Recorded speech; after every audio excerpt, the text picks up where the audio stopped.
सारे क्वेश्चन लगा लो, उससे बाहर क्वेश्चन नहीं आएंगे किसी भी एग्जाम में, क्योंकि मैंने देखा है कि जो बच्चे डाउट पूछते हैं ना प्रीवियस पेपर के आए हुए, तो प्रीवियस पेपर के क्वेश्चन वो वही है जो हमारी पीडीएफ में है।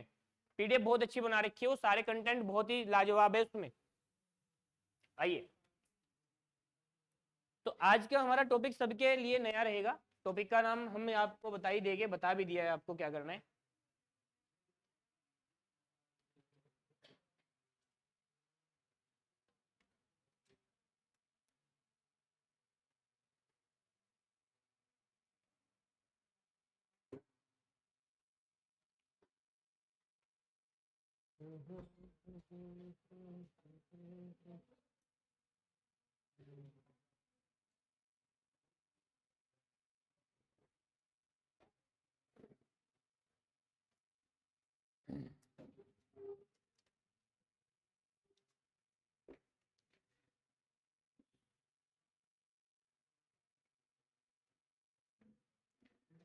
तो भाई ये टॉपिक है, इसका नाम अपनी कॉपी में बनाओ, जरा सुंदर सा लिखो अपनी कॉपी में, एक नया पेज निकाल के, सिटिंग अरेंजमेंट। ये टॉपिक भी ऐसा होता है, मैं बता देता हूँ इस टॉपिक की खास बात, जो बच्चे नए पुराने, तो ये टॉपिक भी बच्चों को भारी लगता है भाई।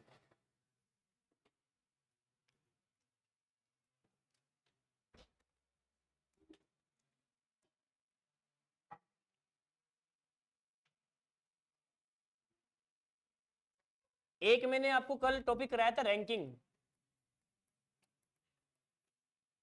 और एक टॉपिक भाई आपका ये सिटिंग अरेंजमेंट। ये टॉपिक पूरे के पूरे प्रैक्टिस के टॉपिक है, और ये सभी बच्चों को ना थोड़े भारी लगते हैं, है नहीं लगते हैं। और क्यों लगते हैं? क्योंकि प्रैक्टिस नहीं करते हम इस पे, और पेपर में 100% क्वेश्चन भी आते हैं इस टॉपिक का, ऐसा कोई भी एग्जाम नहीं जिसमें इस टॉपिक का क्वेश्चन नहीं आता है। तो इसलिए मैं आपको यही टॉपिक करा रहा हूँ, आज भी यही चलेगा, कल भी यही चलेगा। क्वेश्चन जो मैंने पिछले बार पढ़ाए थे बच्चों को, वो क्वेश्चन उनसे हटके है सारे, बाकी जो पिछली बार पढ़ाए थे वो हम बाद में पढ़ा देंगे। तो सभी बच्चों के लिए कंटेंट नया होगा, बेसिक से स्टार्ट करेंगे, छोटे लेवल से स्टार्ट करेंगे। तो भाई हमने ये टॉपिक तो कवर करा दिया आपको, सिटिंग अरेंजमेंट, बैठक व्यवस्था, बड़ा अच्छा टॉपिक होता है, पजल टाइप का टॉपिक होता है आपका। तो आप एक काम करो सभी बच्चे, पहले इसके कुछ पॉइंट आपको समझने होंगे।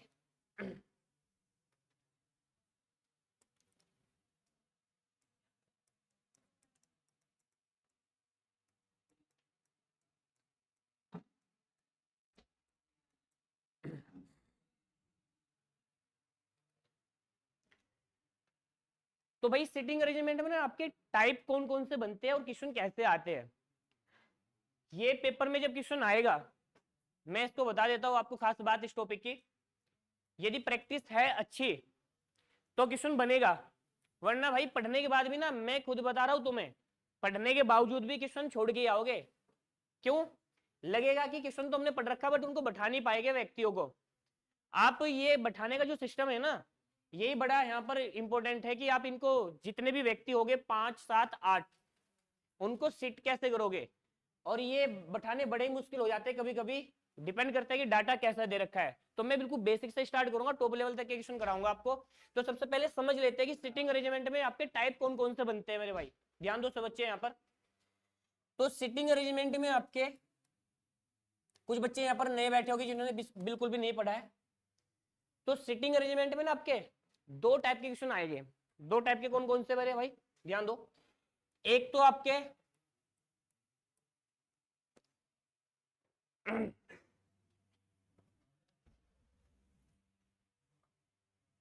बैठ जाओ भाई, एक तो आपके क्लोज फॉर्म में बैठाया जाएगा, क्लोज, और एक आपका ओपन।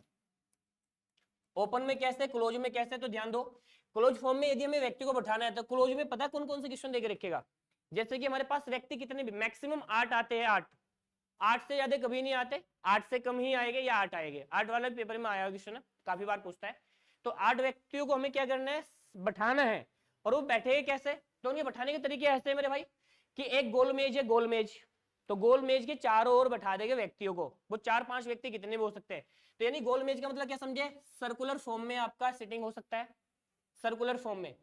अब इसमें व्यक्ति यदि आपके 5 या 7 जितने भी हो सकते हैं, तो इसमें दो टाइप के क्वेश्चन बनेंगे सर्कल में भी आपके। तो या तो आप सर्कुलर फॉर्म में बैठाओगे सर्कल में व्यक्तियों को, और यदि सर्कल में बैठाओगे तो इसमें दो टाइप के क्वेश्चन कैसे बनेंगे। सपोज यहाँ पर आपके 6 व्यक्ति है, कितने भी हो सकते हैं, सबका फेस क्या होएगा, सेंटर की ओर। या कितने भी, सपोज मैंने 4 व्यक्ति ले लिए, यहाँ पर 4 व्यक्ति है और सारे क्या कर रहे हैं, सेंटर की ओर मुंह करके बैठे हैं, ठीक है ना। ऐसा भी हो सकता है कि जितने भी व्यक्ति हो वो सारे के सारे क्या हो, सेंटर से बाहर की ओर फेस करके बैठे, बाहर की ओर। अब आपको ना इसमें इंपॉर्टेंट बात ये होती है, बच्चे इसमें बड़े कंफ्यूज रहते हैं कि इसमें राइट बैठाना है लेफ्ट बैठाना है, तो कौन किसका राइट और लेफ्ट होगा। तो मेरी बात को ध्यान से समझना मेरे भाई। अच्छा बताओ जरा ध्यान से, यही कहीं बता देता हूँ ये बात मैं आपको। सपोज मैंने ए नाम का व्यक्ति यहाँ बैठा दिया और इसका जो फेस है ना वो कहाँ है, सेंटर की ओर है। तो इसमें ना अपने आपको इमेजिन करना है, प्रैक्टिकली लेफ्ट राइट में कंफ्यूजन नहीं रखना है आपको। सपोज ये व्यक्ति यहाँ पर हमने सेंटर की ओर फेस करके बैठा दिया, तो इसका राइट कौन सा होगा। सपोज आप यहाँ बैठे हो, तो यहाँ बैठोगे तो आपको बताइए इसका जो राइट है वो इधर होगा और लेफ्ट किधर होगा। चाहे आप इसको इधर से बैठा दो यहाँ पर, यदि आप ऐसे बैठोगे ना फेस करके, तो इसका राइट किधर होगा, इधर हो जाएगा राइट, अपने आप को इमेजिन करो। और यहाँ पर लेफ्ट हो जाएगा। मतलब कि ये राइट लेफ्ट में ना आपको ये कोई शॉर्ट ट्रिक तो नहीं है, आपने आपको सोचो कि यदि मैं यहाँ बैठूंगा तो मेरा राइट कौन सा होगा, लेफ्ट कौन सा होगा। राइट लेफ्ट में बड़ा कंफ्यूजन आएगा, आपको ध्यान रखना है। सपोज कोई व्यक्ति है, यदि ए नाम का व्यक्ति हमने यहाँ बैठा दिया है और ये बाहर को फेस करके बैठा है, तो इसका राइट लेफ्ट पता है आपको। यदि बाहर को फेस करके बैठेगा तो इसका राइट किधर होगा, इसका क्या हो जाएगा, इधर लेफ्ट। अब वो चाहे कहीं भी बैठा दो इसको हम, तो ये राइट लेफ्ट आपको ध्यान रखना है। सबसे बड़ी बात ये है, अपने आपको इमेजिन करो, राइट लेफ्ट में बिल्कुल कंफ्यूजन नहीं रखना है। व्यक्ति कितने भी हो सकते हैं, तो दो केस बनेंगे, या तो सबका फेस क्या होगा सेंटर की ओर, या सबका फेस क्या होगा बाहर की ओर। कभी कभी क्या करता है, कुछ सेंटर की ओर कुछ बाहर की ओर एक साथ मिक्स करके दे दिया जाएगा।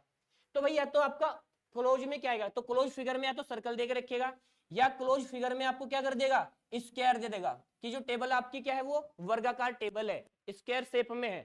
तो स्क्वायर शेप में आपके 4 व्यक्ति ऐसा हो सकता है कि वो भुजाओं पे बैठा दे सेंटर की ओर फेस करके, और 4 कॉर्नर पे ऐसे बैठा देगा। 8 व्यक्ति या 4 कितने भी दे सकता है, कोई दिक्कत नहीं है, सबका फेस क्या होगा सेंटर की ओर। तो इसमें क्लोज फिगर में जो आपका क्वेश्चन बनता है मैक्सिमम या तो सर्कुलर का सबसे ज्यादा आएगा, या फिर दूसरा केस बनता है इसमें स्क्वायर शेप में क्वेश्चन बन जाएगा। ये सबसे ज्यादा आते हैं या तो सर्कल में या स्क्वायर में, क्लोज फॉर्म में उठाने का तरीका होता है इसका।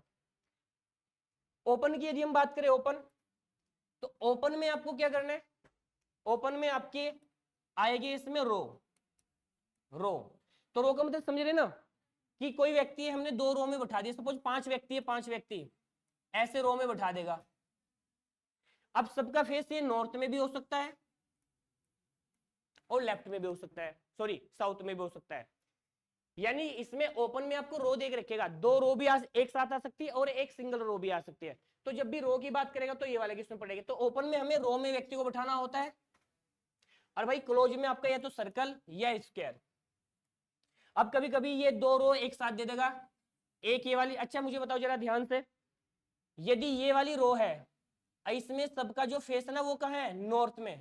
नॉर्थ जानते हैं ना मेरे भाई, ये वाला जो डायग्राम होता है आपका, इधर नॉर्थ होता है और ये क्या होता है आपका साउथ। अच्छा यदि सारे 5 के 5 व्यक्ति नॉर्थ में बैठे हैं फेस करके, तो इसका राइट लेफ्ट पता है आपको किधर होगा। तो यदि ये वाली रो है सबका फेस नॉर्थ में, तो इधर क्या होगा, जैसे हमारा राइट इधर है तो राइट इधर होगा और लेफ्ट इधर। सपोज ये इस वाली रो में हमने 5 व्यक्ति बैठा दिए नीचे, सबका फेस नीचे है नीचे, तो इसका राइट किधर हो जाएगा, तो राइट इधर हो जाएगा इसका, और लेफ्ट इधर हो जाएगा। तो कभी कभी सिंगल रो पे क्वेश्चन आएंगे, कभी कभी 2 रो पे क्वेश्चन आ जाएंगे। इनको सिटिंग करना बड़ा ही महाभारत होता है मेरे भाई, बट पेपर में आते हैं क्वेश्चन। एनटीपीसी रेलवे का कोई पेपर दे रहा हो बच्चा, 2 क्वेश्चन 3 या कोई भी एग्जाम, और ये क्वेश्चन बच्चे ना पेपर में छोड़ के भी आते, क्योंकि वहां पर इतना टाइम ही नहीं होता कि आप इनको बैठा दो। एक बार भी बैठाने पर गलत बैठ गए तो आपके 2 मिनट खराब, 5 मिनट खराब भी हो जाते हैं। तो पूरा टॉपिक है प्रैक्टिस का। तो भाई एक तो रो ही बस इंपॉर्टेंट है इसमें, तो जरा पहले लिख लो ऐसे ही जो मैंने बनाया कि क्लोज फॉर्म में आपको क्या पढ़ना है, सर्कल। तो क्लोज फॉर्म में या तो सर्कल पे क्वेश्चन बनेंगे या फिर आपका स्क्वायर पे, यही 2 इंपॉर्टेंट आपके लिए, स्क्वायर फॉर्म या सर्कल फॉर्म में। रो में ऐसे ये भी लिख लेना राइट लेफ्ट, यदि ऐसे बैठते व्यक्ति तो राइट लेफ्ट किधर रहेगा। अभी तो मैंने ये बताया कि आपको क्वेश्चन इसमें कैसे दिखेंगे। अब इनके क्वेश्चन करने के तरीके, आपके कुछ बेसिक पॉइंट क्लियर करूंगा मैं आपको।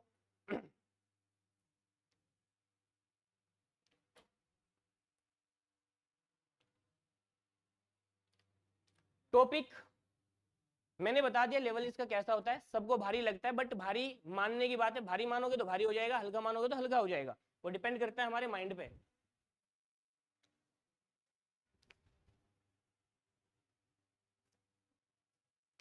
अब मैं आपको बेस्ट अप्रोच, क्वेश्चन कैसे करोगे, कैसे सोचना है, ये तो मुझे लगता है कि आपने नोट डाउन कर ही लिया होगा, इसमें कोई बड़ी बात नहीं है।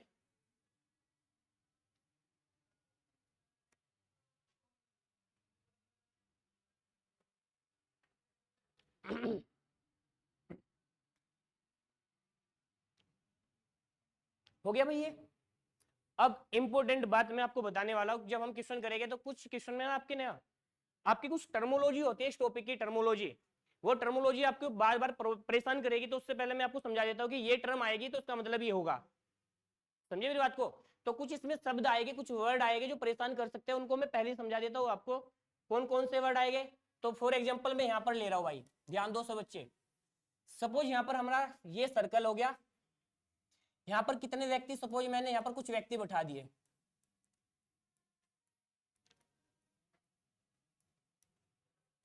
हमने ये 6 व्यक्ति बैठा दिए, समझे मेरी बात को। अब ध्यान दो, टर्मोलॉजी कौन कौन सी आएगी मेरे भाई, सबसे पहले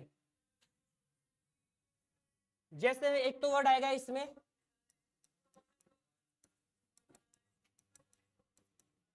इमीडिएट नेबर, जैसे हमने बोला है, ध्यान दो मैं यहां पर समझा रहा हूं ये पॉइंट, जैसे हमने बोला कि ए बी का पड़ोसी है, ए बी का पड़ोसी है,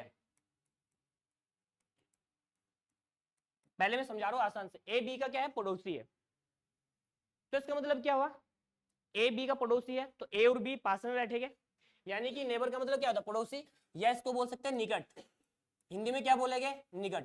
तो यदि ए बी का पड़ोसी है, A is neighbour of B, तो ए बी का पड़ोसी है, तो इसका मतलब क्या समझे कि भाई जो ए बी है वो पास पास रहेंगे, तो ए की तुलना किससे कर रहा है, तो जो ए है ना, ए किसका पड़ोसी है, बी का, तो जिस भी व्यक्ति से कंपेयर करेगा पहले उसको सेट कर देना है, कहीं भी बैठा दो बी को, तो ए बी का पड़ोसी, तो बी सपोज मैंने यहां बैठा दिया, अब यदि ए बी का पड़ोसी है तो आपको बताइए पड़ोसी तो इधर भी आ सकता है, पड़ोसी इधर भी आ सकता है, तो इसका मतलब कि जो ए है वो ए आप इधर भी बैठा सकते हो और ए को इधर भी, रहेगा तो एक ही साइड, बट वो कोई से भी साइड आ सकता है, वो कंडीशन आपकी फेल हो जाती है एक वाली अपने आप। तो यदि पड़ोसी की बात करें तो पड़ोसी आपका राइट और लेफ्ट दोनों में से कोई भी आ सकता है, तो इसका मतलब क्या होता है, इमीडिएट नेबर का मतलब है निकट पड़ोसी। अच्छा, इसी दूसरी टर्म में क्या बोलेंगे हम इसको, नेक्स्ट टू, इंग्लिश में नेक्स्ट टू भी आता है वर्ड, और हिंदी में क्या बोलेंगे इसको, अगले स्थान पर, अगले स्थान पर, हिंदी में क्या बोलेंगे, अगले स्थान पर। अच्छा, जैसे हमने बोला कि ए बी के अगले स्थान पर है, दूसरा वर्ड मैंने क्या बोला है, सपोज यहां पर कि जो ए है वो बी के अगले स्थान पर है, अगले स्थान पर, तो इसका मतलब क्या हुआ भाई कि जो ए है वो बी के, तो ए की तुलना किससे कर रहा है वो, तो जिससे भी कंपेयर करेगा पहले उसको सेट कर देना, कहीं भी आपके पास इतनी पोजीशन है कहीं भी बैठा दो, तो इसका मतलब क्या हुआ कि ए बी के अगले स्थान पर है। सपोज हम देखो ध्यान से, ए बी के अगले, जैसा कि हमने पता है कि बी से तुलना करा तो बी मैंने यहाँ सेट कर दिया, तो अगले का मतलब भी क्या होता है, तो अगले का मतलब तो एक ही भाई, आप ए को इधर भी उठा सकते हो और ए को आप इधर भी उठा सकते हो, तो इसका मतलब ये हुआ कि ये दोनों वर्ड ना सेम कंडीशन के होते हैं, इसका मतलब क्या हुआ, दोनों का एक ही मतलब है, या तो इमीडिएट नेबर या नेक्स्ट टू, ये दोनों क्या है, एक ही बात होती है, इंग्लिश में नेक्स्ट टू बोले या इमीडिएट नेबर बोले या फिर निकट या अगले स्थान पर, मतलब कि हम इसमें कंफर्म नहीं बता सकते कौन किसके पास में बैठेगा, तो ये दोनों बात एक ही है भाई, इमीडिएट नेबर हो या नेक्स्ट टू हो, तो इसमें कंफर्म बाद में होगी बात, यानी कि हम दोनों पोजीशन में कहीं भी बैठा सकते हैं ए को। ये बताओ क्लियर हो गया पॉइंट आपके। आइए दूसरे पॉइंट पर आते हैं, जैसे दूसरा पॉइंट यहां पर आते हैं, तो ये दोनों एक ही बात होती है, यदि मैंने बोला ध्यान से समझिए, इमीडिएट, शॉर्ट में लिखते हैं इमीडिएट लेफ्ट, यानी कि यदि मैं ऐसा बोलता हूं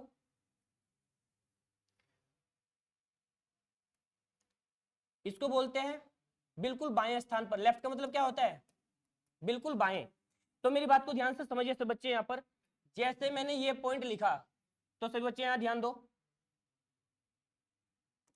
हमने लिखा है कि जो ए है, ए बी के बिल्कुल बाएं बैठा है, ए बी के बाएं बैठा है, A is immediate left of B, A B के बिल्कुल बाएं बैठा है। तो इसका मतलब क्या हुआ कि जो ए है ना, ए वो बी के बाएं बैठाने हैं आपको। तो ए की तुलना किससे कर रहा है, वो जिससे भी कंपेयर करेगा पहले उसको सेट कर देना है आपको। तो ए बी के बाएं बैठा है, बाएं लेफ्ट बैठा है, तो ए बी के, तो बी से तुलना करा, तो बी को कहीं भी बिठा दो आप, कहीं भी। सपोज मैंने बी को यहाँ बैठा दिया, यदि बी यहाँ बैठा है फेस करके अंदर की ओर, तो इसका लेफ्ट किधर होता है, लेफ्ट इधर रहेगा। तो उसने बोला कि जो ए ना वो बी के लेफ्ट है, तो यानी ए को किधर बैठाओगे, बिल्कुल यहाँ बैठाओगे। तो जो ए है वो बी के बिल्कुल लेफ्ट बैठेगा। समझे मेरी बात को। तो यदि आपसे बोला जाए कि इमीडिएट लेफ्ट, तो लेफ्ट का मतलब क्या होता है मेरे भाई, बिल्कुल पास में इसके लेफ्ट बैठा देना है। या फिर दूसरा वर्ड क्या आएगा आपका, एक नेक्स्ट लिखो, इमीडिएट राइट। राइट का मतलब क्या होता है, दायां। इसको हिंदी में लिखो, दायां। जैसे मैंने बोला है, ये पॉइंट समझ लो जो मैं समझा रहा हूं। ए बी के दाएं बैठा है,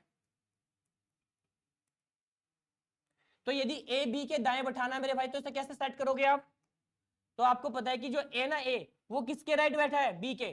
तो बी को आप कहीं भी बिठा दो, बी को कहीं भी बिठा देना है। तो बी को सपोज हमने यहां बिठा दिया, ए जो है बी के राइट, तो बी यदि यहां बैठाओगे तो बी का राइट किधर होता है, इधर। तो यानी ए कहां बैठेगा जाके, यहां पर।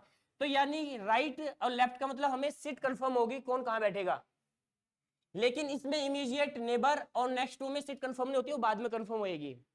तो ये लेफ्ट राइट कैसे बैठेगा व्यक्ति, ये बात आपको ध्यान रखनी है। आइए,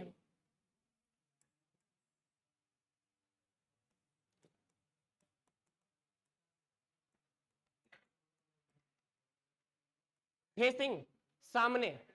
एक वर्ड आएगा फेसिंग, इसमें फेसिंग, इसका मतलब क्या हुआ, तो ध्यान दो। सपोज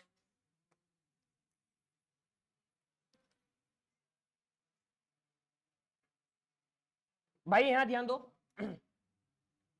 जैसे हमने बोला है, ध्यान दो, सबका फेस ऐसे है। सपोज 4 व्यक्ति है, मैंने बोला है कि ध्यान दो, ए बी के सामने बैठा है, ए बी के सामने बैठा है।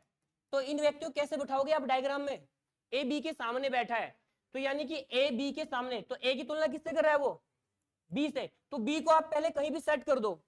तो सपोज मैंने बी को यहां बैठा दिया, अब बी का सामना कौन सा होगा भाई जरा बताओ। तो यदि आप बी को यहां बैठाओगे तो ए इसके सामने बैठेगा, यानी कि फिर ए को कहां बैठाओगे आप, यदि बी है तो बी के सामने ए यहां आएगा। तो इसका इंग्लिश में फेसिंग वर्ड आएगा और हिंदी में क्या आएगा, सामने। अच्छा दूसरी बात यहां ध्यान रखना है, यदि मैं अपोजिट बोलूं, अपोजिट, अपोजिट, अपोजिट का मतलब क्या होता है हिंदी में, विपरीत। और जैसे मैंने बोल दिया ए बी के विपरीत है, ए बी के विपरीत है, तो ए बी के विपरीत का मतलब भी क्या होता है भाई, ए की तुलना बी से हो रही है। तो यदि मैं यहां पर सामने की जगह क्या कर दूं, विपरीत कर दूं, तो ए बी के विपरीत है, तो ए की तुलना किससे हो रही है, बी से। तो पहले मैंने बी को सेट कर दिया, अब बी के विपरीत कौन बैठेगा, ए बैठेगा। तो तब भी तो आप ऐसे ही बैठाओगे इसको। तो इसका मतलब ये हुआ कि फेसिंग वर्ड हो या अपोजिट हो, दोनों का मतलब क्या होता है, सेम होता है, आमने सामने ही होता है इनका मतलब। फेसिंग या अपोजिट, इनका मतलब क्या होता है, दोनों का सेम होता है। तो फेसिंग वर्ड आए या अपोजिट आए, सामने या विपरीत, कैसे बैठाओगे व्यक्तियों को, ये बात आपको समझ में आनी चाहिए। ये 6 पॉइंट आपके इंपोर्टेंट है। इन दोनों का सेम मतलब होता है, इन दोनों का अलग मतलब होता है, और इन दोनों का सेम मतलब होता है। अब इससे भी ज्यादा इंपॉर्टेंट बात क्या होती है, मैं आपको समझा देता हूं। ये तो है ही इंपॉर्टेंट आपके 6 पॉइंट जो वर्ड्स आपके परेशान कर सकते हैं आपको। अब इससे अलग आपको 2 पॉइंट और ध्यान रखने मेरे भाई। क्या मैं बता रहा हूं यहाँ पर, सब बच्चे ध्यान दो, यहाँ पर ये आपने नोट कर लिया होगा। आइए, नंबर 7 पॉइंट, हु, इंग्लिश में होम, और या विच। हिंदी में क्या आएगा वर्ड, हिंदी में आएगा यो, जो, या फिर हिंदी में आएगा आपका जो कि, या फिर आएगा जिसका। हिंदी में ये 3 वर्ड आएंगे आपके, और इंग्लिश में 3 वर्ड आएंगे। हिंदी में 3 वर्ड और इंग्लिश में 3 वर्ड, कोई भी आ सकता है वर्ड, इनका सबका एक ही मतलब होता है। कैसे, मेरी बात को ध्यान समझिए, मैं स्टेटमेंट के थ्रू समझा देता हूं यहां पर ये बात। जैसे मैंने लिखा ए बी के दाएं बैठा है, ए बी के दाएं बैठा है, जो सी के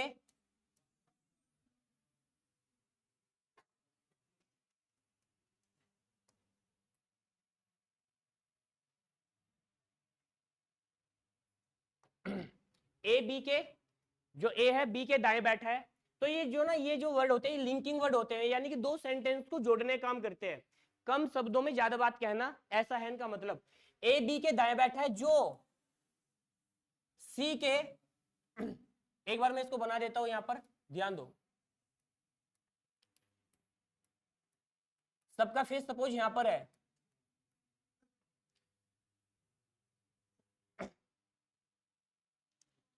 जो सी के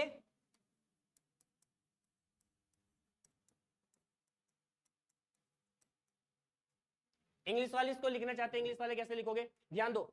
ए बी के राइट बैठा है, जो सी के बाएं बैठा है। यानी कि इसको मैं एक बार बना देता हूं। उसने बोला कि भाई ए की तुलना किससे हो रही है, तो ध्यान दो इसको कैसे करोगे। ए बी के राइट बैठा है, तो ए की तुलना किससे हो रही है मेरे भाई, बी से। बी को आप कहीं भी सेट कर दो पहले, तो सपोज मैंने बी को यहां बैठा दिया। अब जो ए है ना, ए वो बी के राइट बैठा है। अब बी के राइट, तो बी यहां बैठेगा, तो बी का राइट तो इधर आएगा, यानी कि ए को कहां बैठाओगे, यहां पर। लेकिन उसने क्या बोला, जो सी के बाएं बैठा है। यहां पर इसको एक काम कर लो, यहां बाएं की जगह ना, क्योंकि ये बन नहीं पाएगा, यहां दाएं करो, दाएं दाएं लिख लो। जो सी के दाएं बैठा है, तो ये किसके बारे में बात हो रही है, जो सी के दाएं बैठा है। यानी कि जो ये वर्ड है ना, जो, तो ये पता है किसके बारे में बात होती है, यानी कि ए के बारे में बात हो रही है, बी के बारे में बात हो रही। तो जो वर्ड होता है, जो ये जो पास वाला होता है इधर वाला, ये इसके बारे में बात करता है। इंग्लिश में यदि हम बात करें, तो इंग्लिश में आपके दो चीज होते हैं ना, सब्जेक्ट और ऑब्जेक्ट। तो ये आपको ध्यान रखना, जो पहले वाला होता है इसको बोलते हैं हम सब्जेक्ट, और जो दूसरे वाला होता है इसको क्या बोलते हैं हम, ऑब्जेक्ट बोलते हैं। सेकंड वाले को हम ऑब्जेक्ट बोलते हैं। यानी कि यदि हु हुम विच आएगा, तो ये किसके बारे में बात करेंगे, ऑब्जेक्ट, यानी कि सेकंड वाले के बारे में बात करेंगे, सेकंड वाले के बारे में, जो सेकंड नाम होगा। इसका मतलब हुआ कि जो सी के दाएं बैठा, तो सी के दाएं कौन बैठेगा, बी। यानी जो बी है ना, बी, ये सी के राइट बैठेगा, तो यानी सी कहां बैठाओगे, यहाँ। यदि आप सी यहां बैठाओगे, तो सी का राइट कौन आएगा, बी आएगा। अरे इस पॉइंट को ध्यान समझो, ए बी के राइट बैठा है, जो सी के दाएं बैठा है। तो जो कौन बैठा है, यानी ए बैठा है या बी बैठा है। तो जो वर्ड होता है जो, तो जो किसके बारे में बात करता है, सेकंड वाले के बारे में बात कर रहा है। कि अगेन जो बी है, यदि हम सी से तुलना करें, तो ये जो बी है वो सी की तुलना में राइट आएगा। तो सी को हमें यहां बैठाना पड़ेगा। तो ये बात ध्यान रखना है आपको, हु होम विच, ये सेकंड यानी ऑब्जेक्ट के बारे में बात करता है। जो की, यानी सेकंड वाला जो नाम है उसके बारे में बात करेगा। समझे, ये आपका ब्लड रिलेशन में भी काम आता है, ये आपने पढ़ा होगा, ठीक है ना। एक पॉइंट और ध्यान रखना है इसमें, मैं यहां लिख देता हूं इसको, ध्यान दो भाई, अभी इसमें कोई भी दिक्कत नहीं आएगी। एक 8वां पॉइंट क्या ध्यान रखना है, एंड या बट, ये दो वर्ड ही आते हैं, एंड बट। हिंदी में क्या आएगा आपका, या और, या किंतु परंतु, कुछ भी आ जाए, किंतु परंतु समथिंग कुछ भी आ जाए, ये वर्ड। तो ये किसके बारे में बात करते हैं, तो ध्यान दो, ये वर्ड तो करते हैं सेकंड वाले के बारे में बात। और यदि एंड और बट या और या किंतु आएगा, तो ये किसके बारे में बात करते हैं, सब्जेक्ट यानी कि जो पहले वाला जो नाम आएगा, सब्जेक्ट यानी कि फर्स्ट वाले के बारे में बात करेंगे, फर्स्ट। जैसे कि मैं एक स्टेटमेंट यहां पर लिखता हूं, तो ये सेम वही बात रहेगी यहां भी। तो इनको अभी लिख लो आप, हम इनको प्रैक्टिकली इसमें क्वेश्चन में यूज करेंगे इनको। ये बड़े इंपॉर्टेंट होते भाई, ये आपको परेशान कर सकते हैं, और आते ही आए ये वर्ड आपके। तो ये लिंकिंग वर्ड होते हैं, लिंकिंग वर्ड, ये रीजनिंग में आपने कई जगह हमें यूज करने पड़ते हैं। अब कुछ बच्चे हैं इंग्लिश वाले बैठे होंगे, कभी इंग्लिश पढ़ी होगी बचपन में आपने।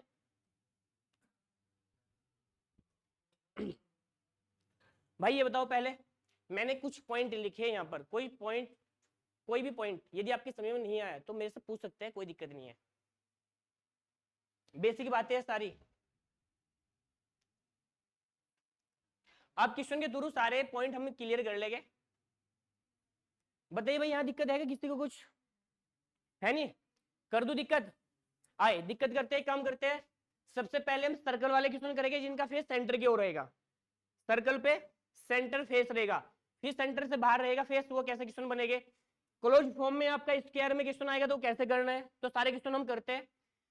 क्वेश्चन के थ्रू सारे पॉइंट में क्लियर कर दूंगा यहाँ, और भी आपको दिक्कत नहीं आएगी बिल्कुल भी। तो ये शायद मुझे लगता है कि इसमें कोई बड़ी बात नहीं है भाई, ये बात हमने बता दी। ये इंपॉर्टेंट पॉइंट है, दो ध्यान रखना है, इनका हम यूटिलाइज करेंगे। तो आज का हमारा पहला क्वेश्चन, आज का पहला क्वेश्चन, ये ध्यान दो, सिटिंग अरेंजमेंट का। दिख रहा है भाई सबको क्लियर? कैमरा हटा दो।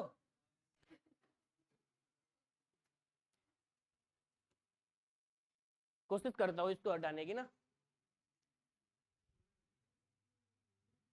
आइए भाई, आज का पहला क्वेश्चन बिल्कुल बेसिक है।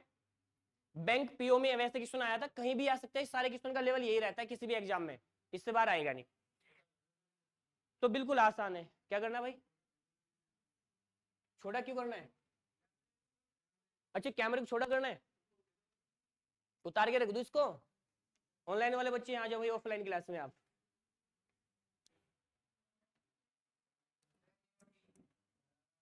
देखो आंसर भी आ गया, तुम कैमरे के चक्कर में पड़े रहो। आइए भाई,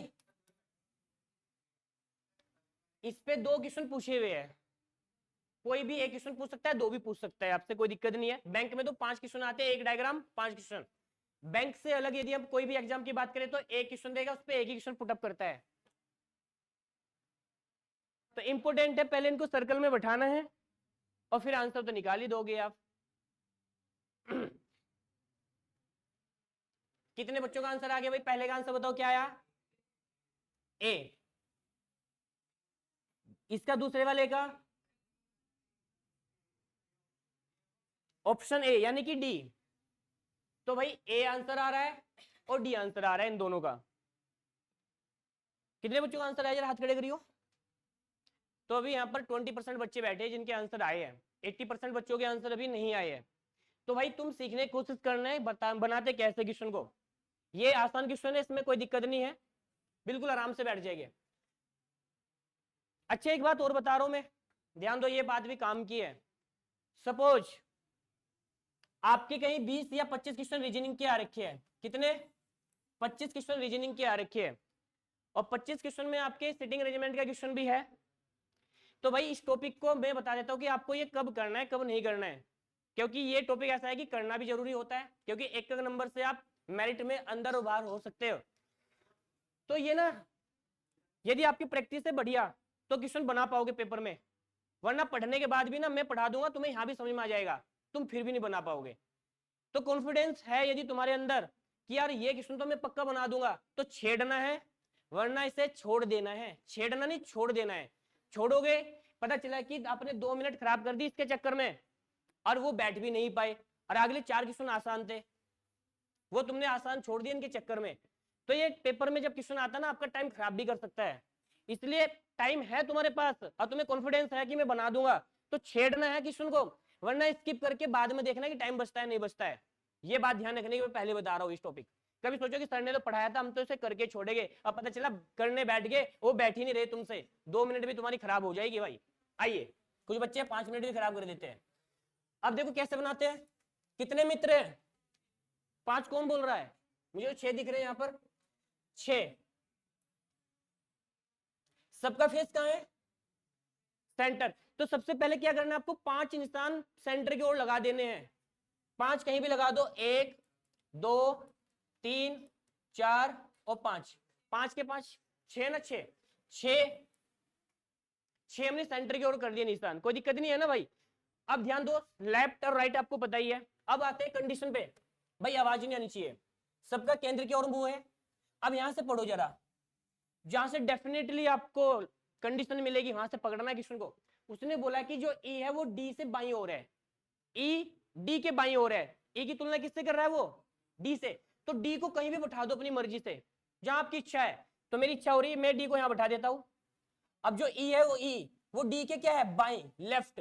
तो डी का लेफ्ट बताओ किधर होता? तो डी का लेफ्ट इधर आएगा ना, तो यानी कि ई को कहां कर दो सेट, यहां कर दो। बताओ सही बैठा दिएगा मैंने। आगे पढ़ो। सी ए और किसके, ए और बी के बीच में। अब ये इंपॉर्टेंट बात है, ध्यान से समझना है। सी जो है ए और बी के बीच में बैठाना है। हमें पता है कि भाई ए और बी अब तक हमने कहीं भी नहीं बैठाए, तो ऐसे यहां पर ना आपका फिर यहां पर क्या करना पड़ेगा, आपको एक अलग से कंडीशन बनानी पड़ेगी। इसके लिए एक अलग से सर्कल बनाना पड़ेगा, जिसको हम क्या बोलते हैं यहां पर। अब हमें जब ये नहीं पता कि भाई ए और बी कहां बैठे, तो आप इस लाइन को अभी स्किप कर देना है। स्किप भी करना होता है कुछ कुछ लाइन, तो आपको क्या करना है, यहाँ पर स्किप कर देना है इस लाइन को, आगे बढ़ो। उसने क्या बोला कि जो एफ है ना, एफ वो ई और ए के बीच में बैठाना है। हमें पता है कि जो एफ है ई और ए के बीच में बैठेगा। हमें पता है कि ई हमारे पास है और ई और ए के बीच में बैठाना है हमें एफ को, यानी कि ई तो ये है हमारे पास। तो भाई आप क्या कर दो, ए को यहाँ बैठा दो, तो एफ इनके बीच में आ जाएगा। तो ई और ए के बीच में कौन आएगा, तो ई और ए के बीच में आपका कौन आ जाएगा मेरे भाई, एफ। तो ई हमारे पास है था, हमने पहले ए को यहाँ बैठा दिया, तो अब हमारे पास एफ इनके बीच में आएगा। क्योंकि हमें ई और ए, देखो यहाँ से ई यदि आप यहाँ बैठा दे तो आप ए को यहाँ नहीं बैठा सकते थे, क्योंकि बीच में कौन आ जाएगा, फिर डी आ जाएगा। इसलिए हमारे पास ई यहाँ है, तो आपको ए यहीं बैठाना पड़ेगा, तभी एक बीच में पोजीशन खाली रहेगी। अब आ जाओ ध्यान से, अब जो हमने लाइन स्किप किया था उस पे आ जाओ। ए और बी के बीच में कौन है, तो भाई ए तो ये रहा। अब ए और बी, तो बी कहां बैठाओगे, यहाँ पर। तो ए और बी के बीच में कौन आ जाएगा, सी यहाँ आ गया। तो मेरे भाई सारे आराम से बैठ गए। तो बड़ा आसान क्वेश्चन था, इसमें कोई दिक्कत नहीं थी। ऐसे क्वेश्चन पेपर में मिल जाए तो छोड़ने का नहीं होता मेरे हिसाब से। अब आपसे क्या पूछ रहा है ये, हमने सारे व्यक्ति बैठा दिए 6 के 6। अब आपसे पहला क्वेश्चन क्या पूछ रहा, सी के ठीक राइट। तो सी के ठीक राइट कौन है मेरे, तो सी यदि यहाँ बैठा है तो सी का राइट किधर होता है, इधर। तो सी का राइट कौन है, ए, तो इसलिए इसका आंसर ए आएगा। बी के लेफ्ट कौन है, बी के लेफ्ट, तो बी यहाँ है ना, तो बी का लेफ्ट किधर होता है, इधर। अपने आप को इमेजिन करो, तो लेफ्ट यानी इसका आंसर क्या आएगा। तो ये वाला सर्कल तो बड़ा आसान था, ऐसे ही करना होता है पेपर में, इसका कोई ट्रिक भी नहीं है। ट्रिक मतलब आपको ऐसे ही बस ये ध्यान रखना है कि कौन सी लाइन कैसे स्किप करनी है, कौन से आपको सही करना है।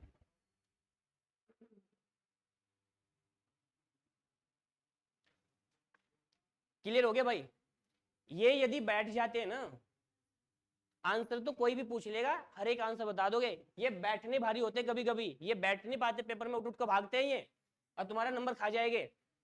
आइए क्वेश्चन नंबर 2 पे आ जाओ। सबसे पहले आंसर कौन बताएगा, तरीका यही है, पहले मैं आसान क्वेश्चन करा रहा हूं आपको 2-4, जैसे कि तुम्हें आदत सी बन जाए। सेकंड क्वेश्चन,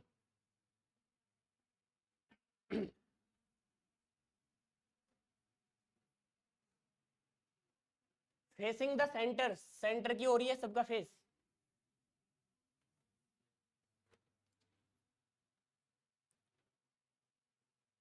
कोशिश करो सभी बच्चे।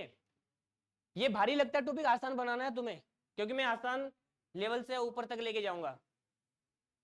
हर्ष कोशिश कर भाई।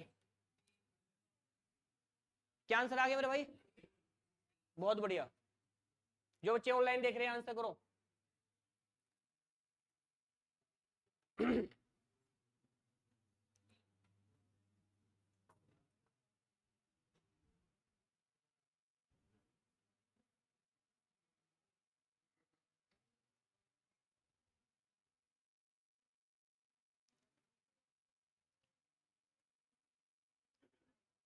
आ गया, क्या आंसर आ रहा है भाई, डी है ना, ऑप्शन सी आंसर आ रहा है आपका। ठीक है, कराए इसको। आए 6 मित्र है, सबका केंद्र की ओर मुंह है, तो आप एक सर्कल बनाओगे और 6 को पहले सेट कर देना, सेट कर देना इनको 1 2 3 4 5 और 6।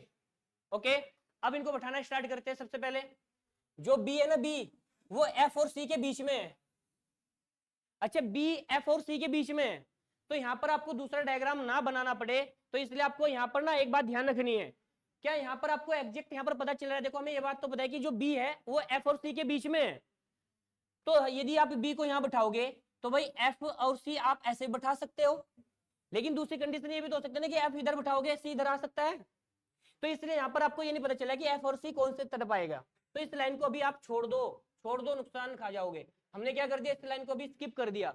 कौन सी लाइन स्किप करनी है जहां एग्जैक्ट आपको नहीं पता चल रहा है, इसे छोड़ो, आगे बढ़ेंगे।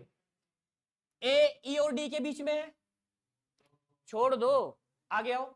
यहां से आते हैं, ये हमें एग्जैक्ट पता चल रहा है क्वेश्चन में ये वाला कि जो एफ है ना, एफ वो डी के ठीक बाई ओर है। तो यहां से हमें पता चल गया एफ की तुलना किससे हो रही है, डी से हो रही है। डी को कहीं भी बिठा दो, अपनी मर्जी है, डी को मैंने यहां बिठा दी, जिससे तुलना करेगा पहले उसको सेट कर देना है। अब जो एफ है वो डी के राइट, डी के लेफ्ट, तो डी का लेफ्ट किधर होता है भाई, इधर, यानी कहां बिठाओगे एफ को, एफ को यहां बिठाओगे। समझ में आ गई बात। अब आते पहली दो लाइन जो हमने स्किप किया था, जो बी है ना, बी वो एफ और सी के बीच में है। एफ यदि यहां है तो सी को यहां नहीं बिठा सकते, क्योंकि बीच में कौन आ जाएगा, डी आ जाएगा। तो इसलिए उसने क्या बोला कि जो बी है वो एफ और सी के बीच में है। तो एफ यहां, तो सी कहां बिठाओगे मेरे भाई, सी को यहां बिठाओगे, तभी तो कौन आएगा यहाँ पर, बी आएगा। तो एफ और सी बीच में कौन आ जाएगा, एफ और सी के बीच में हमें एक पोजीशन खाली चाह रही। नेक्स्ट पढ़ो जरा, ई और डी के बीच में ए, ई और डी, डी तो ये रहा, तो ई कहां बिठाओगे, यहां, और बीच में कौन आएगा, ए आएगा। तो इजीली हमने ये भी बिठा दिए। ये यदि बैठ गए तो आंसर क्या पूछ रहा है, ए और एफ के बीच में कौन है, तो ए और एफ के बीच में कौन है, तो ए और एफ के बीच में कौन है मेरे भाई, डी आंसर आएगा।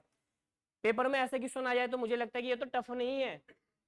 तो मेरे पास ना डाटा आसान भी है, डाटा टफ भी है। जो मैंने इससे पहले सिटिंग अरेंजमेंट कराया था उसमें हमारे पास डाटा टफ था, वो भी करा दिया जाएगा बाद में। बट मैं आपको यहाँ पर ना हर एक बच्चे को साथ में लेके चल रहा हूँ, जिससे आपको चीजें क्लियर हो।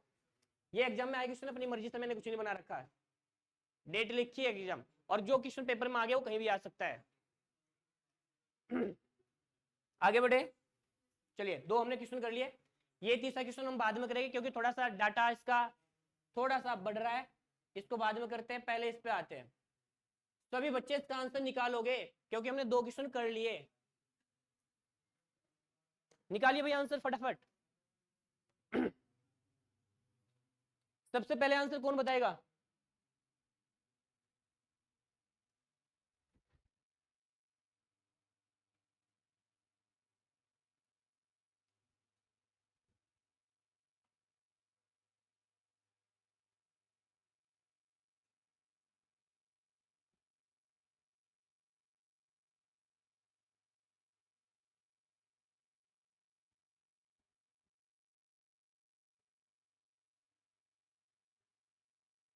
सामने,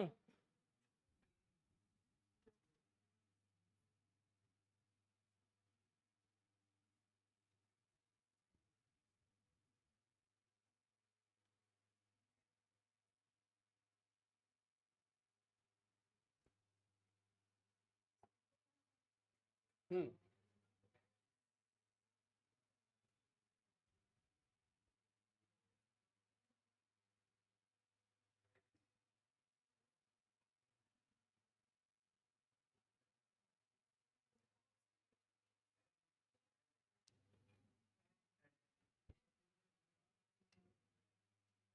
एन, कितने बच्चों का आंसर आ रहा है एन, बट कम बच्चों का आंसर आ रहे हैं भाई। अभी ट्राई करो, हर एक बच्चे कोशिश करो, पेज खराब होएगा कोई दिक्कत नहीं है।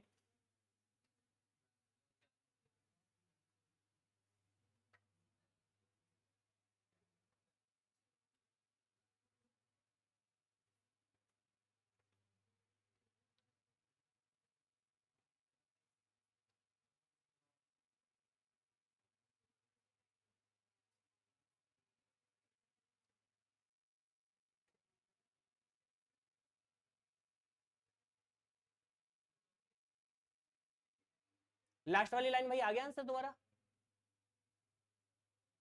चलिए करते हैं इसको।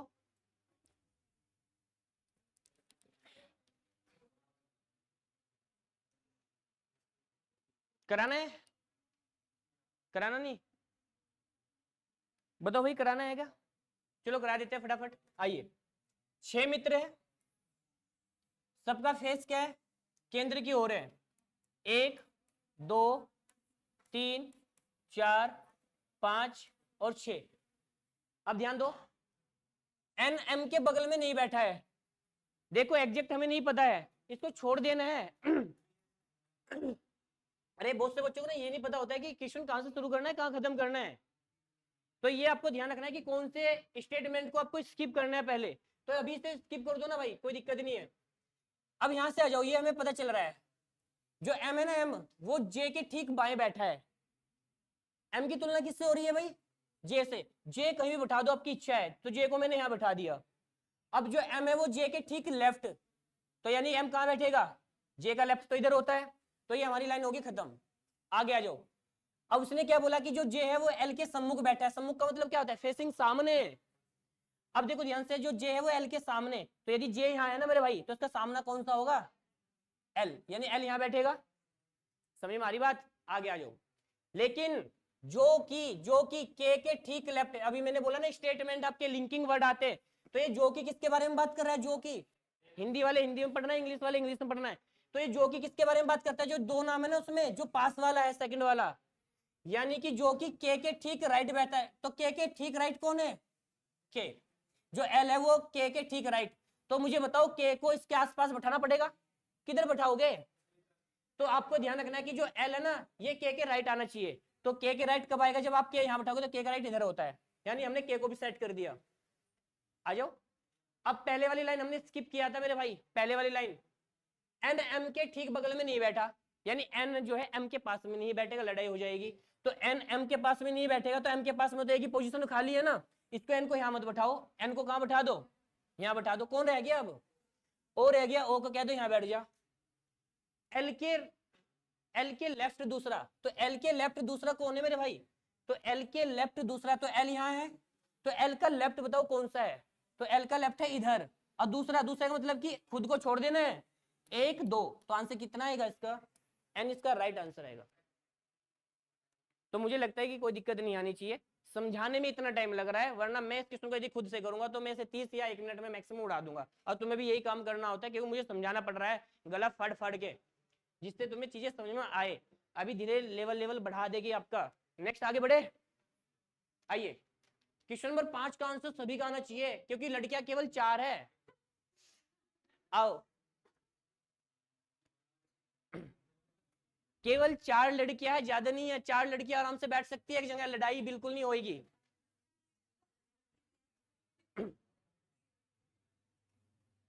चार लड़के भी है क्या? अच्छा, फिर लड़ाई नहीं होगी, फिर तो बात होगी आराम आराम से। तो 4 लड़की और 4 लड़के हैं भाई, बैठाओ इनको फिर आराम से।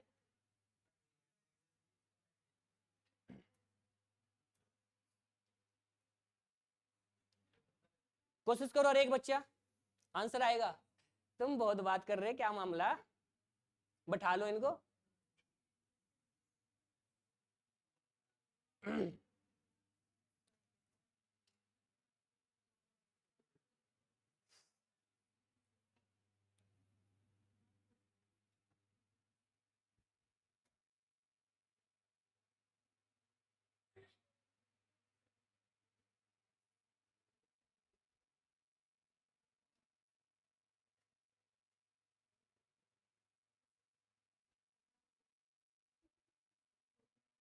लेकिन इसमें एक बात बोल रखी, ध्यान समझना है। कंडीशन ये है कि कोई भी दो लड़कियां या लड़का एक दूसरे के बगल में नहीं बैठेंगे। इसका मतलब क्या हुआ? कोई भी दो लड़की और या लड़का एक दूसरे के, यानी दो लड़के एक साथ बिल्कुल नहीं बैठ सकते। यानी कि एक लड़का एक लड़की, एक लड़का एक लड़का, यानी दो लड़की एक साथ बैठ के तो बात करेगी। आंसर बताओ क्या आएगा?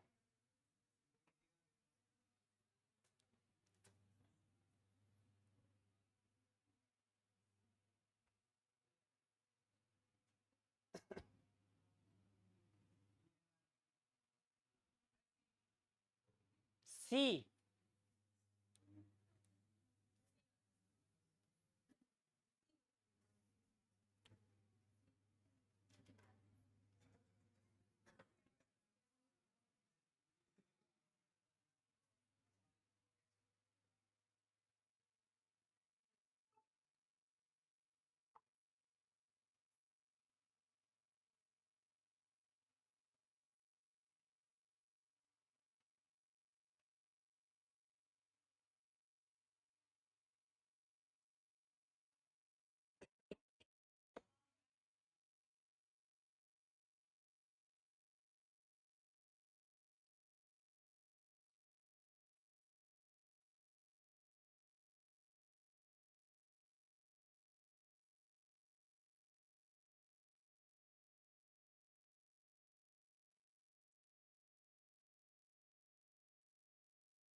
हाँ भाई आंसर आ गया तुम्हारा, क्या आंसर है जरा बताओ। पारुल, खुशी आंसर बता रही है, सिपूजा आंसर सी बता रही है। तो भाई आंसर सबके सी ही आ रहे हैं मुझे लग रहा है। आगे सबका आंसर कराना है इसको, है कराना है। आओ ध्यान दो कैसे करना है। अरे सबसे पहले तो 4 लड़कियां हैं भाई और 4 लड़के हैं। अब ध्यान दो, मैंने बोलने का टाइम आपको दे दिया था। सबका फेस क्या है भाई, केंद्र की ओर है, हमें नहीं पता। अभी आप ऐसे कर दो इसको आइए, ये हमने काम कर दिया। अब इसने क्या बोल रहा है क्वेश्चन में, ध्यान से समझिए। सॉरी, हाँ 4 4 है ना, 8 हो गए तो फिर कोई दिक्कत नहीं है। 8 है तो ऐसे कर दो, 4 तो ये हो गए और 4 इनके बीच में बैठा दो, 8 व्यक्ति हो गए। ओके आइए भाई क्वेश्चन में कंडीशन को पढ़ते, कोई भी 2 लड़कियां 2 लड़के एक साथ नहीं बैठेंगे, ये बात उसने पहले बोल दिया। अब देखो क्वेश्चन ऐसे बहुत छोटा है ये, बस ये 2 स्टेटमेंट पढ़ने हैं आपको, इनमें आपको क्या करना है, सेट करना है। आइए जरा ध्यान समझिए अच्छा उसने ये बता दिया है कि जो लड़कियां है ना, वो लड़कियां कौन कौन सी है, ABCD ये मेंशन करता है लड़कियों को, PQRS ये मेंशन करता है लड़कों को, ठीक है ना, उसने बोल दिया। अब उसने बोला कि जो क्यू है ना, क्यू वो बी के ठीक बाएं बैठा है, ये इंपॉर्टेंट बात है। तो जो क्यू है वो बी के क्या है, बी के लेफ्ट बैठा है। तो पहले किसको बैठाओगे, बी को, कहां बैठाओ दो, कहीं भी। तो यदि बी को यहां बैठाओगे तो क्यू कहां आएगा मेरे भाई, इसके बी के लेफ्ट क्यू आएगा इधर। आ गया वो क्या बोल रहा है क्वेश्चन में, एस ए और डी के बीच में बैठा है, एस जो है ए और डी के बीच में बैठा है। अब देखो ए और डी अभी तक हमने कहीं नहीं बैठाए, छोड़ दो, आगे देखो कुछ मिल रहा है, और आर की ओर उन्मुख है, तो आर की ओर मुख है उसका, यानी कि आर के सामने बैठा है। ये कौन आर के सामने, और का मतलब क्या होता है, और का मतलब पहले वाले के बारे में बात हो रही है, यानी कि जो है ना ये जो एस है वो आर के सामने बैठा है। तो भाई अब आर के सामने कहां बैठाओगे, ये भी बात देखो, आर एस भी नहीं अभी यहां पर बैठे। अब जरा बताओ मुझे एक बात बताओ यहां पर थोड़ा एजप्शन लगाते हैं, और कोई तो नहीं दिया ना इसमें कंडीशन। आइए अच्छे देखो ध्यान से, ये कौन है, बी, बी बताओ जरा कौन है, बी तो लड़की है, और ये कौन है, लड़का। आइए भाई थोड़ा इसमें यहां पर एजिप्शन तो लगाना पड़ेगा, यहां पर क्या करना पड़ेगा। अच्छा यहां कौन आ सकता है जरा बताओ, यदि आप बी को यहां बैठा रहे हैं तो यहां पर आपको पता है कि लड़की आ सकती है, और लड़कियों में से कौन आ सकती है भाई, हमने बी को तो सेट कर दिया, तो या तो ए या सी या डी। सपोज मैंने ए को यहां बैठा दिया। अच्छा आपको एक बात ये भी पता है, ध्यान से समझिए, यदि यहाँ लड़की है तो लड़की के सामने कौन आएगी, लड़की, और यदि यहाँ लड़की है तो लड़की के सामने कौन आएगी, समझे मेरी बात को। अच्छा देखो यदि मैं बी को यहाँ बैठा रहा हूँ और ए को यहाँ बैठा रहा हूँ, तो यानी कि अब आपके पास 2 व्यक्ति बच रहे, कौन कौन। तो शायद मुझे लग रहा है कि यदि आप बी को यहाँ बैठा रहे हो तो एक बार डी को यहाँ बैठा के देखते हुए कंडीशन लगानी पड़ेगी। डी को मैंने यहाँ बैठा दिया, यदि डी यहाँ बैठा रहे तो यहाँ कौन बैठाओगे, BDAC। रुको रुको, जो एस है ना, एस ए और डी के बीच में बैठा है,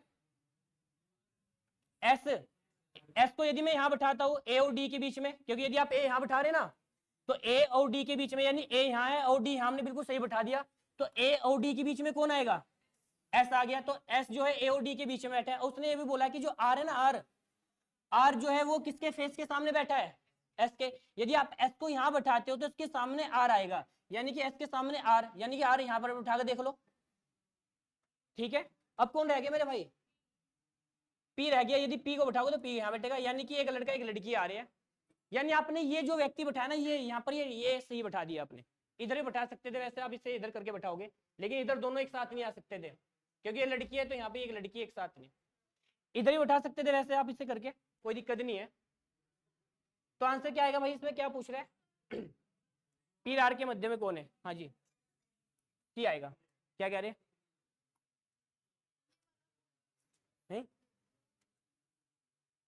वहां तो कोई बात नहीं, हमने बता तो दिया।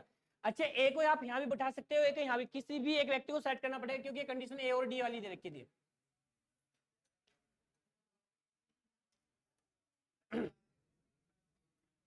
भाई लास्ट क्वेश्चन है आज का, पहले इसका आंसर बता दो लास्ट, सबसे पहले इसका आंसर कौन निकालेगा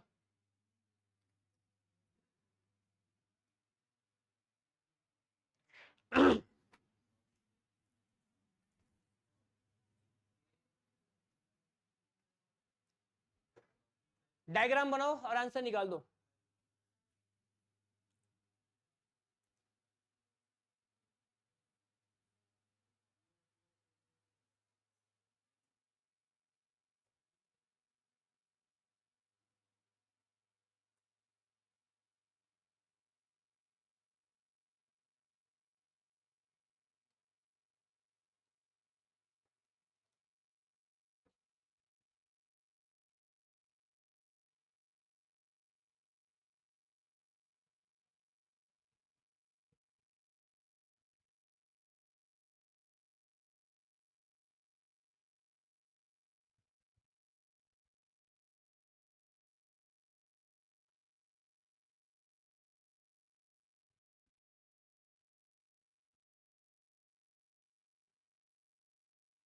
मुझे लगता है ये आसान ही है, कंडीशन ज्यादा टफ नहीं लग रही है।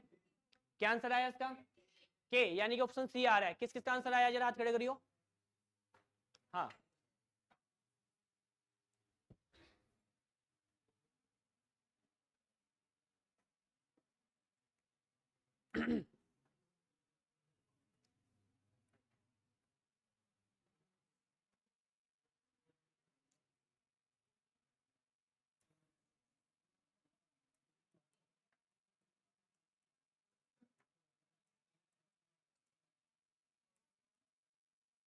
सात व्यक्ति हमने सात यहाँ पर निशान लगा दिए भाई इनके बैठाने के, ये इनकी सीट हो गई। आइए इसको कंडीशन को पढ़ो। सबसे पहला काम, जहां से एग्जैक्ट आपको पता चल रहा है वो पॉइंट उठाना है, स्टेटमेंट वो उठाओगे जहां एग्जैक्ट लोकेशन पता है। अब देखो उसने क्या बोला है, सबका केंद्र की ओर मुंह है, कोई दिक्कत नहीं है। एफ और आई क्रमशः जी के ठीक लेफ्ट और ठीक राइट।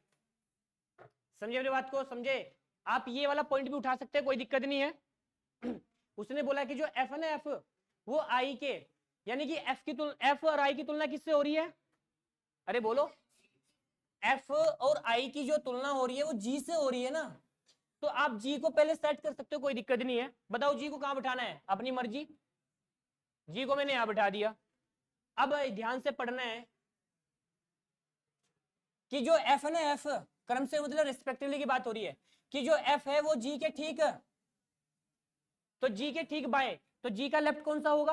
तो यदि जी यहां बैठेगा तो जी का लेफ्ट इधर तो आएगा, यानी कि एफ को कहां बैठाओगे? यहां पर बैठाओगे।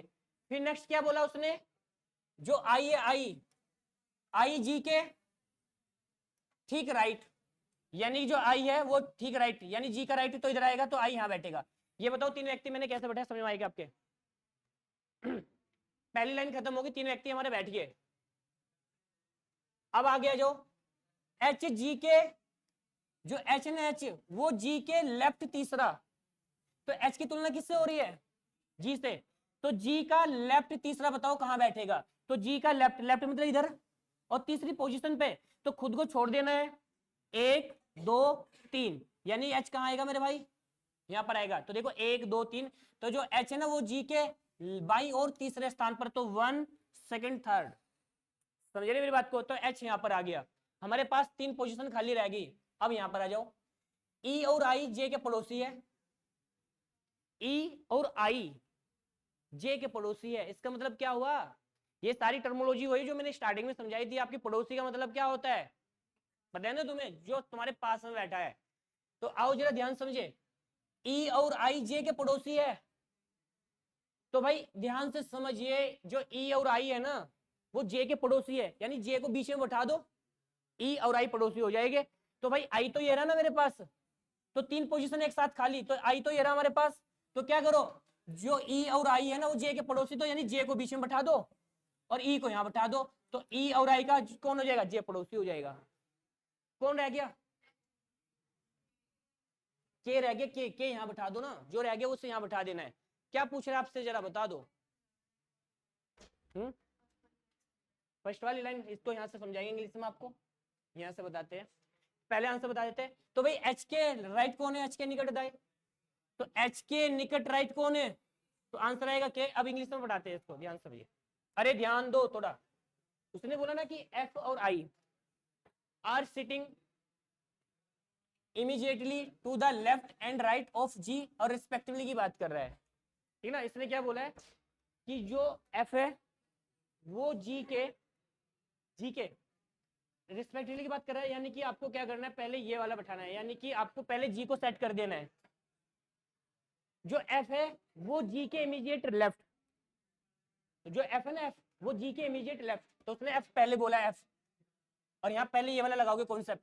फिर उसने क्या बोला, दूसरा व्यक्ति कौन है, आई, वो आई जो है जी के इमीडिएट राइट, तो जी के इमीडिएट राइट आई आएगा, और यहाँ रिस्पेक्टिवली लगा रखा है, इसलिए पहले लेफ्ट वाला यूज करोगे फिर राइट वाला। ठीक है, समझ में आ गई भाई बात तुम्हारी।